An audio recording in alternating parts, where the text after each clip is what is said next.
Hey, I just wanted to pay it forward. There's a 5.5 minute video that just popped up on YouTube, a channel that I've been subscribed to for a super long time. Her name is Abby Normal. Abby Normal, like the abnormal. Super cute. And so it's titled When in Despair, Separate from Problems and Repair Well-Being First. And it's so simple how her style is just to break it down, make it simple, and to guide you through. Um, she has all these services that she does, but her ability to break things down into a simple way and with a pure heart and just clear, simple, just care for other people, guide you to an experience of healing. And I think that the message in this one is so simple and so cool that I really wanted to flag it. I'm going to link it below, so hopefully if you need 5 minutes to pick yourself up. The concept is separating yourself again from your problems. And in my observation, it's like 95%, at least 95% of the problems that we face is because we're trying to control an outcome.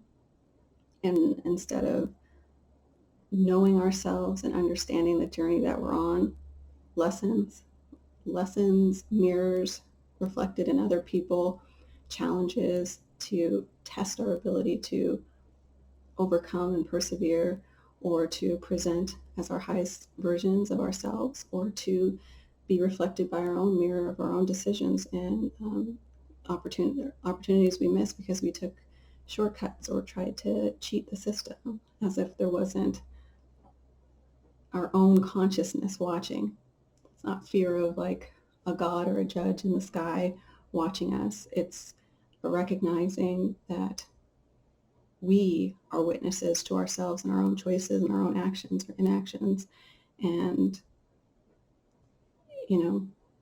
it circles back to us. It's mirrored back to us in our experiences. But if we get weighed down by the cloud of problems, as Abby shows in her video, it's kind of easy to start to feel like we are that.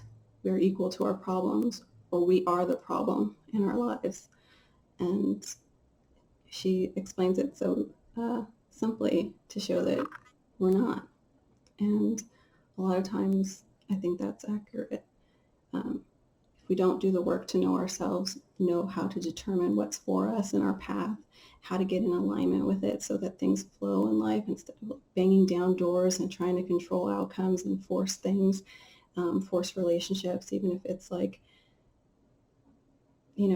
hey, this person and I are in conflict because they basically ultimately probably have chosen to decide who you are and interact with you in that version of you that causes conflict, rather than take the time to get to know who you are and to understand how you interact with the world. I talk about this all the time with knowing different personality types, astrology makeups, or the way we were raised, our environments. All of those things became the whole picture of who we are. And people just kind of think, oh, I know your type, and will cause conflict in that in so many ways.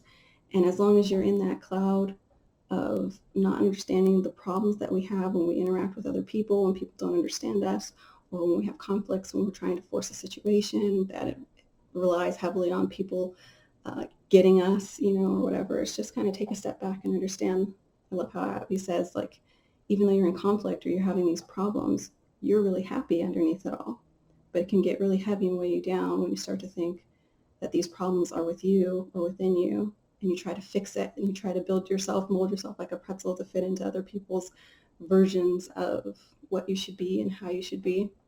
I get this all the time with my mild autism and things, and I had to separate myself from people's opinions of me and just get to learning who I am so that I could love me and show up as me regardless. And that's kind of the same idea of separating from your problems so that you can be happy and have some relief. So I really recommend that. Spend 5 minutes here if you can spend 5 minutes there.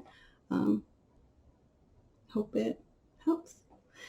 And I'll see you soon in another video. Take care.